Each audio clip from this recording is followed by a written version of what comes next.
नमस्कार दोस्तों, क्या आज भी आपको याद है जब आप छोटे थे तो आपको दूध पिलाया जाता था। आपकी मम्मी आपको प्यार से दूध दिया करती थी, ऑफ कोर्स देना भी चाहिए। आयुर्वेद में इस दूध के बारे में बहुत कुछ लिखा है जिससे आप physically, mentally, socially and spiritually strong होते हैं। यहाँ तक कि आयुर्वेद के ग्रंथों में गाय के दूध को अमृत कहा गया है। पर दोस्तों 1980s के दशक में ये दिल मांगे मोर की तरह इस दूध में कुछ एडिशनल दे सके, इसके बारे में सोचा गया और हम हर एक के घरों में एक चॉकलेट जैसी कोई चीज दूध में ऐड की गई।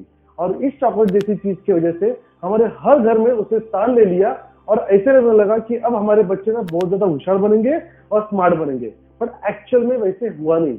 इसका फायदा सिर्फ और सिर्फ ऋतिक रोशन को उसके मूवी में हुआ कि उसके डोले शोले बढ़ गए। पर एक्चुअल में देखा जाए तो किसी के भी डोले शोले बढ़े हुए आज तक मैंने तो जरूर नहीं देखे। पर क्या आपने देखे हैं?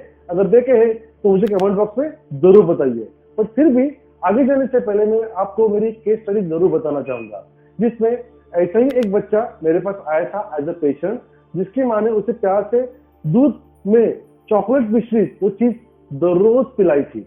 और उसके बाद उसके शरीर में हेवीनेस आने लगा, उसका वेट बढ़ने लगा, शरीर में कफ इतना छा गया कि वो बच्चा ज्यादा आलसी हो गया और साथ ही में उसके लंग्स में इतना सारा कफ हो गया कि अस्थमा के सिम्टम्स दिखने लगे।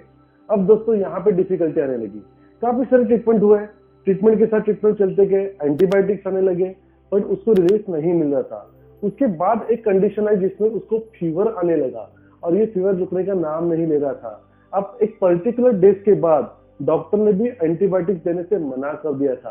पर शायद किसी ने उनकी ठीक से हिस्ट्री नहीं पूछी कि उसको अभी भी रोज सुबह दूध पिलाया जा रहा था और वो भी उस पर्टिकुलर चॉकलेट को डालने के बाद। अब ये जाकर जब वो केस मेरे पास आई तो हमने उसके हर खाने की चीज को पूछा, तब ढूंढना की गड़बड़ कहाँ पर है। हमने तुरंत उसे रोक दिया।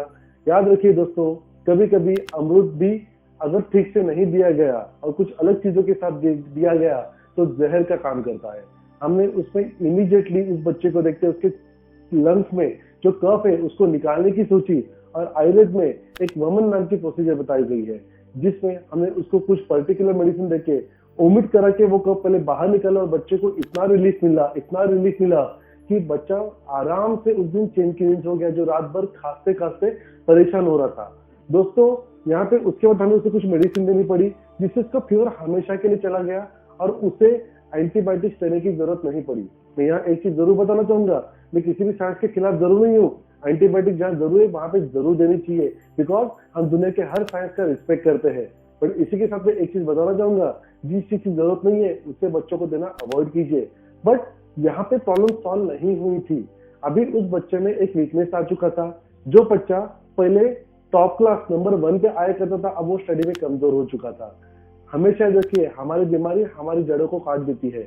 अब उसे अगेन रिजुनेट करना था, तो हमने डिटॉक्स करके कफ निकाल तो दिया था, बट अभी उसके बॉडी को रिजुनेट करना बाकी था।